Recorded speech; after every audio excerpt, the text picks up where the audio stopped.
एक बार की बात है, अयोध्या में एक सम्मानित पंडित रहते थे जिनका नाम हृदयनाथ था। भले ही उनके पास बहुत धन दौलत न था, लेकिन वो थोड़े में ही संतोष रखते थे। हालांकि उनके पास जो कुछ मकान थे उनसे आने वाले किराए से उनका जीवन गुजर बसर हो रहा था। किराया बढ़ाने के साथ ही उन्होंने एक सवारी खरीद ली थी।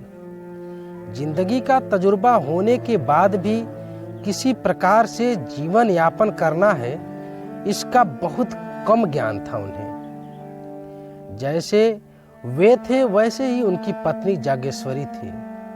उन्हीं की तरह समाज के रीति रिवाजों से डर कर रहने वाली। दोनों के विचार कभी अलग नहीं हुए। पत्नी के लिए पति की आज्ञा ही सर्वोपरि थी। जागेश्वरी भगवान शिव की उपासना करने वाली थी और हृदयनाथ जी वैष्णव थे, लेकिन दान व्रत आदि में दोनों की समान श्रद्धा थी, यानी धर्मनिष्ठ थे। उनकी एक पुत्री थी कैलाशी, जिसकी शादी उन्होंने 13 साल में ही कर दी थी। अब उन्हें उससे एक पुत्र की लालसा थी, जिसके नाम वे सब कुछ करके धर्म ध्यान में लग जाना चाहते थे। शायद भाग्य को यह मंजूर न था। कैलाशी की शादी के बाद ही उसके पति की मौत हो गई और वह विधवा हो गई। पूरे घर में शोक का माहौल था, लेकिन कैलाशी, जिसे विवाह का मतलब ही नहीं पता था, वह अपने माता पिता को रोता हुआ देखती तो खुद भी रोने लगती थी। उसे नहीं पता था कि वे क्यों रो रहे थे। वह तो सिर्फ अपने माता पिता को रोते देखती तो उनका अपने प्रति प्रेम देखकर रोने लगती। उस बेचारी को तो पति का मतलब भी नहीं मालूम था। वहीं जब भी माता पिता अपनी बेटी का चेहरा देखते तो दुख से और रोने लगते थे। कैलाशी को लगता कि महिलाएं पति के मृत्यु के बाद इसलिए दुखी होती हैं क्योंकि पति महिला और बच्चों का पालन पोषण करता है। ऐसे में उसे चिंता करने की क्या जरूरत, क्योंकि उसके पास तो उसके माता पिता हैं जो उसकी सारी इच्छाएं पूरी कर सकते हैं। कैलाशी को बस यह दुख था कि उसकी सहेलियां भी उसके साथ खेलने न आती। वह जब माँ से सहेलियों को बुलाने की आज्ञा लेने जाती तो माँ फूट फूट कर रोने लगती। इसलिए उसने माता के पास जाना छोड़ दिया और अकेले बैठकर किस्से कहानियां पढ़ा करते। उसके अकेले रहने से माता पिता को लगा कि बेटी बहुत दुखी है और अकेले रहकर शोक मना रही है। एक दिन पिता हृदयनाथ ने अपनी पत्नी से कहा कि मेरा मन करता है कि यहाँ से कहीं दूर चला जाऊं। अब मुझसे बेटी का दुख देखा नहीं जाता। जागेश्वरी बोली, मैं भी यह सब नहीं देख सकती। भगवान, मुझे अब और नहीं जीना है। हृदयनाथ बोले, अगर हमारी बेटी दुखी रही तो बहुत बुरा होगा। हमें कुछ करना चाहिए। जागेश्वरी ने कहा, मेरी तो कुछ समझ नहीं आ रहा है, आप ही बताइए। हृदयनाथ बोले, हम लोगों को इस प्रकार से मातम मनाना छोड़कर उसका दिल बहलाना चाहिए। तुम उसका मन कुछ न कुछ मनोरंजन करके बहला दिया करो। जागेश्वरी बोली, हाँ, मैं ऐसा ही करूँगी। पहले तो मैं उसे देखकर रो पड़ती थी, लेकिन मुझे खुद को संभाल कर उसका शोक दूर करना होगा। हृदयनाथ बोले, अब मैं भी उसके दिल को बहलाने का प्रयास करूंगा। हमें उसे हर समय मनोरंजन में लगाए रखना चाहिए। दोनों ने ऐसा विचार बनाया और फिर कैलाशी के लिए मनोरंजन के सामान इकट्ठा करना शुरू कर दिए। इससे हंसते हुए बात करना, घुमाने ले जाना, नदी में नाव की सैर कराना, रोज थिएटर ले जाकर नए नए नाटक दिखाना उनकी दिनचर्या का हिस्सा था। हृदयनाथ भी कभी उसे कश्मीर के दृश्य, कभी स्विट्जरलैंड की झांकी और झरने दिखाते, तो कभी ग्रामोफोन पर गाने बजाकर सुनाते। कैलाशी इन सब के खूब मजे लेती। अब उसकी सहेलियां भी आने लगी थी। इस प्रकार कुछ साल कैसे निकल गए पता ही नहीं चला। कैलाशी को इस सब की आदत हो गई थी। वह बिना इन सब के एक भी दिन चैन से नहीं रह पाती थी। उसे थिएटरों और फिर सिनेमा, उसके बाद मेमोरिज्म और हिप्नोटिज्म वाले नाटकों की आदत हो गई थी। साथ ही में ग्रामोफोन पर आने वाले नए रिकॉर्ड भी सुनने लगी और नए संगीत की लत भी लग गई थी। उसे अब बाहरी दुनिया से कोई मतलब नहीं था। वह तो अपने काल्पनिक संसार में डूबी रहती थी। कैलाशी अपनी सहेलियों से भी घमंड भरी बातें करती थी और कहती कि यहाँ के लोगों को जिंदगी जीना नहीं आता है। जीवन तो विदेशों के लोग जीते हैं मनोरंजन के साथ, इसलिए वो इतना खुश रहते हैं। किसी भी कार्यक्रम में माँ और बेटी साथ जाते थे। उनका इस प्रकार से बाहर घूमना और सैर सपाटा लोगों को देखा नहीं गया। लोगों का मानना था कि विधवा औरत को सिर्फ पूजा पाठ, तीर्थ, व्रत करने के चाहिए। यह मनोरंजन के साथ उनके लिए नहीं है।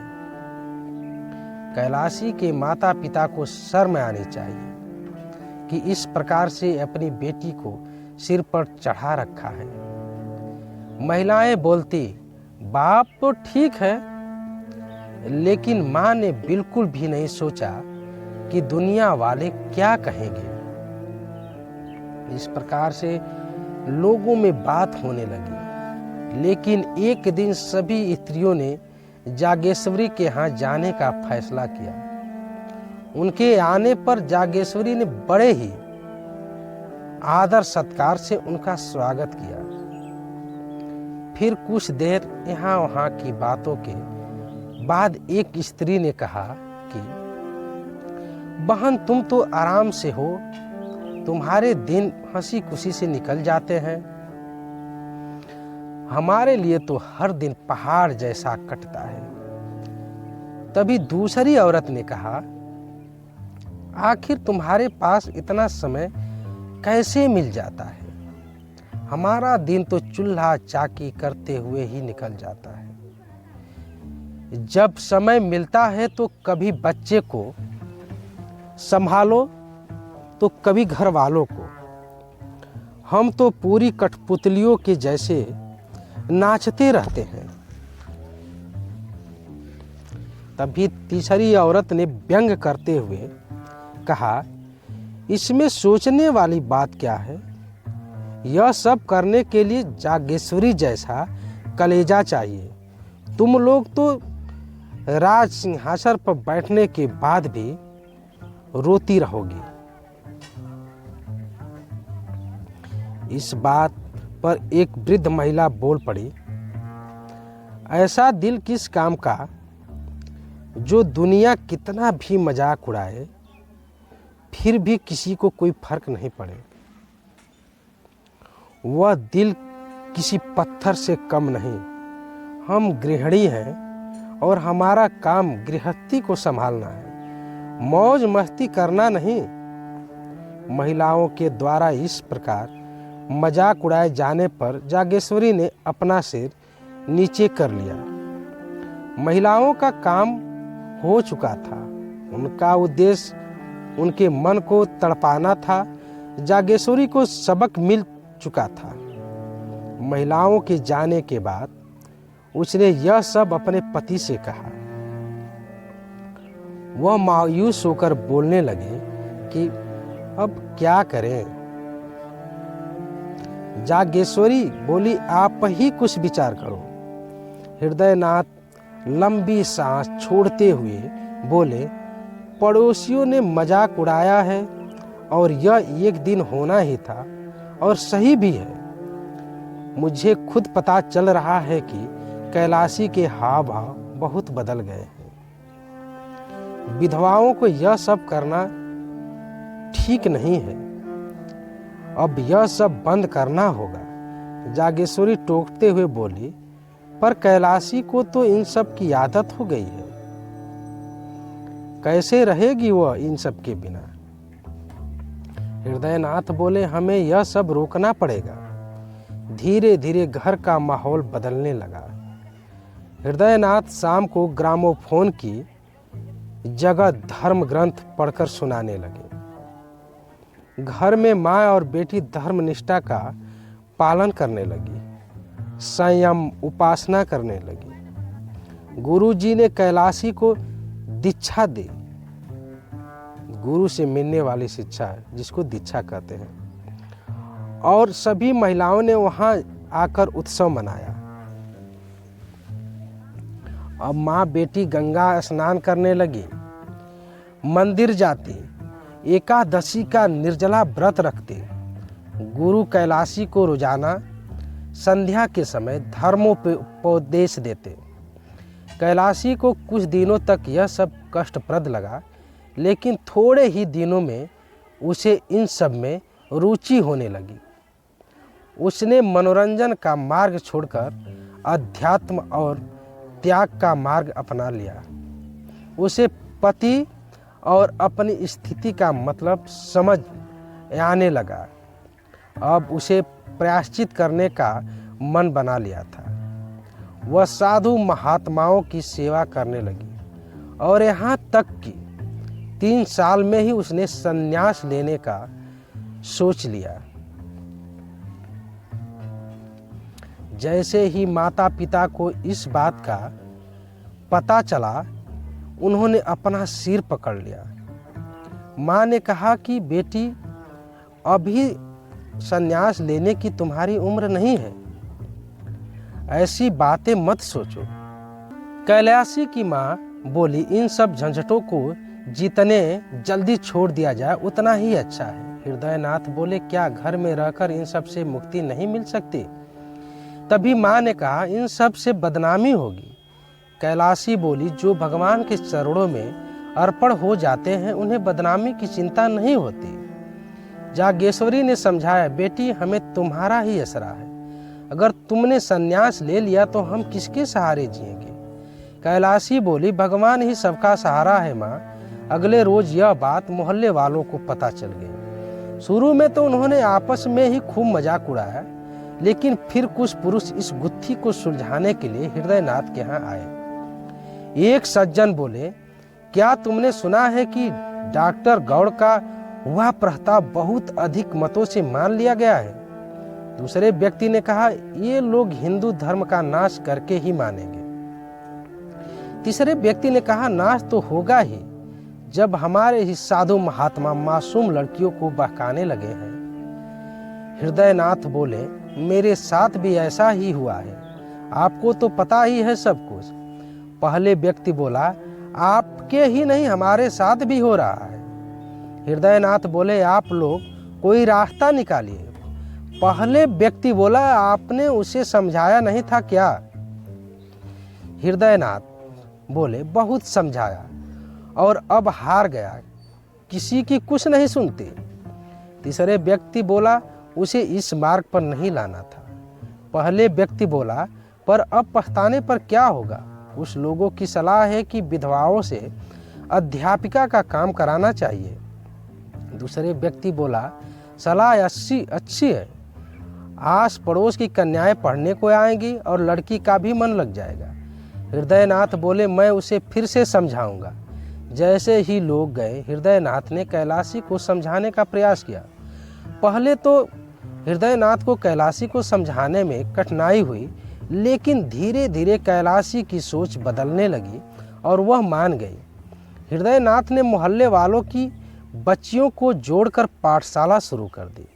पंडित जी खुद कैलाशी के साथ पाठशाला में पढ़ाने लगे। कुछ ही दिन में पाठशाला चल गई और दूसरे मोहल्ले की बालिकाएं आने लगी। कैलाशी पूरे दिन लड़कियों के साथ रहती, पढ़ाने के साथ ही उनके साथ खेलती, सिलाई सिखाती रहती। पाठशाला अब एक परिवार बन गया था। किसी भी लड़की के बीमार होने पर कैलाशी उसके घर जाकर उसकी सेवा करती। एक दिन की बात है, पाठशाला की एक बच्ची को चेचक निकल गया। तब कैलाशी उसके घर उसकी तबीयत के बारे में पूछने गए। लड़की की तबीयत खराब थी। कैलाशी को देखकर ऐसा लगा कि उसके सारे दुख भाग गए। 1 घंटे के बाद कैलाशी जब जाने लगी तो लड़की रोने लगी। लड़की उसे छोड़ने के लिए तैयार नहीं थी। हृदयनाथ जब भी कैलाशी को बुलाने के लिए आदमी भेजते, वह मना कर देती। कैलाशी 3 दिन तक लड़की के पास रही। अगले दिन जब लड़की की तबीयत में सुधार हुआ तो वह घर आ गई, मगर जैसे ही नहाने के लिए तैयार हुई कि तभी एक आदमी दौड़ता हुआ आया और कहने लगा कि लड़की की हालत नाजुक हो रही है और वह आपको ही याद कर रही है। हृदयनाथ ने गुस्से में कहा कि किसी अस्पताल से नर्स बुला लो। कैलाशी ने कहा, बाबा आप गुस्सा मत हो, उसकी जान बचाने के लिए मैं 3 महीने तक उसकी सेवा कर सकती हूँ। हृदयनाथ बोले, तो फिर पाठशाला कौन संभालेगा? कैलाशी बोली, कुछ दिन आप संभाल लो, जैसे वह अच्छी होगी मैं आ जाऊंगी। हृदयनाथ बोले, बात को समझो, यह बीमारी छूने से फैलती है। कैलाशी बोली, अगर मर गई तो आपकी ही विपत्ति टलेगी। इतना बोलकर वह बिना भोजन किए वहां से चली गई। हृदयनाथ जागेश्वरी से कहने लगे, मुझे लगता है कि जल्द ही पाठशाला को बंद करना पड़ेगा। जागेश्वरी बोली, आपने सही कहा, आखिर पाठशाला को कौन संभालेगा? हृदयनाथ बोले, मैं भी क्या करूं, जो भी उपाय करता हूं कुछ ही दिनों में हमें ही मुसीबत में डाल देता है। मुझे यह बदनामी का डर सताने लगा है कि क्योंकि लोग कहेंगे कि लड़की पराये लोगों के घर आती जाती है, कई दिनों तक वहीं रहती है। जागेश्वरी बोली, आप उसे पढ़ाने से मना कर दीजिए, और क्या कहें। कैलाशी के वापस आने तक हृदयनाथ पाठशाला बंद कर चुके थे। इसे देखकर कैलाशी ने गुस्से से तीव्र स्वर में कहा, यदि बदनामी का डर है तो मुझे जहर दे दे, आपके पास इसके सिवाय और कोई उपाय नहीं हो सकता। हृदयनाथ ने उसे समझाया, बेटी इस संसार में रहना है तो संसार के अनुसार ही काम करना पड़ेगा। कैलाशी, अगर ऐसा है तो मुझे बताइए कि ये लोग आखिर क्या चाहते हैं मुझसे। मैं क्यों संसार के नियमों को निभाने के चक्कर में एक कठपुतली बनी? मेरे अंदर भी जान है, मुझे भी जीने की चाह है। मैं अपने आप को दुनिया नहीं मान सकती और ना ही रोटी का एक टुकड़ा खाकर रह सकती। बताइए मैं ऐसा क्यों करूं? ये लोग मुझे जो चाहे समझे, लेकिन मैं अभाग्नि नहीं। मुझे पता है कि खुद की आत्मसम्मान की रक्षा कैसे करनी है। मैं कोई जानवर नहीं हूँ जो समाज लाठी लेकर मेरे पीछे पड़ा रहे। इतना बोलकर कैलाशी वहाँ से चली गई। इसके बाद वह अपनी लाचारी और स्त्रियों की बेबसी के बारे में सोचने लगी। उसे लगा कि महिला पुरुषों के अधीन क्यों है? क्या एक स्त्री का यही भाग्य है? यह सोचकर अपने नसीब और समाज के द्वारा किए गए अत्याचार पर दुखी और नाराज हो जाती थी। पाठशाला के बंद हो जाने के बाद कैलाशी को पुरुषों से अंदर ही अंदर जलन होने लगी। महिलाओं की बेबसी पर कैलाशी बार बार झुंझला जाती। एक दिन की बात है, उसने अपने बाल गूंथ कर जूड़े में गुलाब का फूल लगा लिया। जैसे ही माँ ने उसे ऐसा देखा तो गुस्से में होठों से जीभ दबा ली। ठीक ऐसे ही एक दिन उसने रेशमी साड़ी पहनी, जिसे देखकर आस पड़ोस की महिलाओं ने खूब आलोचना की। अब वह एकादशी व्रत भी नहीं रखना चाहती। साथ ही कंघी और आईने को वह छोड़ने लायक नहीं समझती थी। शादियों के दिन शुरू हो गए थे। मोहल्लों की सभी स्त्रियां गैलरी में आकर दूल्हे को देखती थीं। जागेश्वरी भी उनमें से एक थी। इसके विपरीत कैलाशी कभी भी इन बारातों को नहीं देखना चाहती। उसकी नज़रों में बारात का मतलब था कि यह सीधी सीधी लड़कियों का शिकार है। बारातियों को वह शिकारी कुत्ते समझती। उसे बस यही लगता था कि यह शादी नहीं बलिदान है एक महिला का। दिन गुजरे, तीज व्रत का दिन भी आ गया। घरों में सफाई के साथ ही स्त्रियां व्रत रखने की तैयारी करने लगी। वहीं व्रत की तैयारी जागेश्वरी भी की। अपने लिए नई नई साड़ियां मंगवाई। हमेशा के जैसे ही कैलाशी के ससुराल से भी कपड़े, मिठाइयां और खिलौने आए। वह विवाहित महिलाओं का व्रत है, लेकिन विधवा भी इसे रीति रिवाज से करती हैं। उनका संबंध पति से शारीरिक नहीं है बल्कि आध्यात्मिक होता है। अभी तक तो कैलाशी का यह व्रत रखती थी, लेकिन अब उसने निश्चय कर लिया था कि वह व्रत नहीं रखेगी। माँ ने सुना तो सिर पीट लिया। वह बोली कि बेटी, यह व्रत रखना हमारा धर्म है। कैलाशी बोली, अगर यह धर्म है तो पुरुष महिलाओं के लिए क्यों कोई व्रत नहीं रखते? जागेश्वरी ने कहा, पुरुषों में इसको निभाने की रीत नहीं है। कैलाशी बोली, वो इसलिए नहीं, इसलिए कि जितनी महिलाओं को मर्दों की जान प्यारी है उतनी मर्दों को महिलाओं की प्यारी नहीं। जागेश्वरी बोली, तू ही बोल कि महिलाएं मर्दों की बराबरी करें भी तो कैसे? उसका धर्म है अपने पति की सेवा।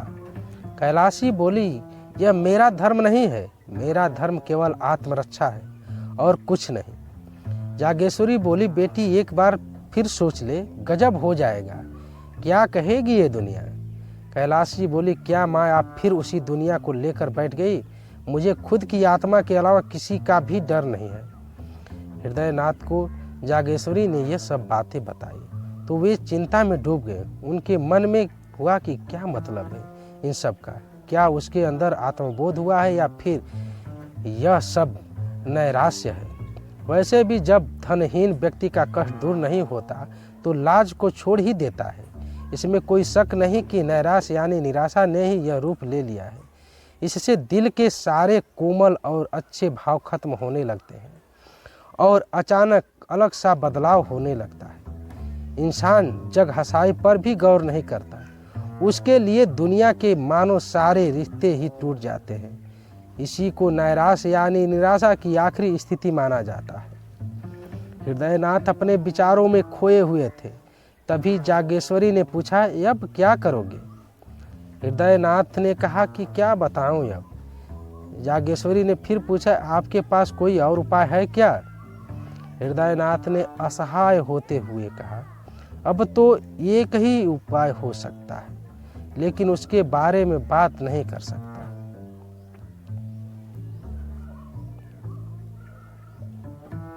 कहानी से सीख, हमें कभी भी स्त्री और पुरुष में भेद नहीं करना चाहिए। दोनों ही सुखी और स्वतंत्र जीवन जीने के समान रूप से अधिकारी हैं। साथियों, कहानी सुनने के लिए धन्यवाद।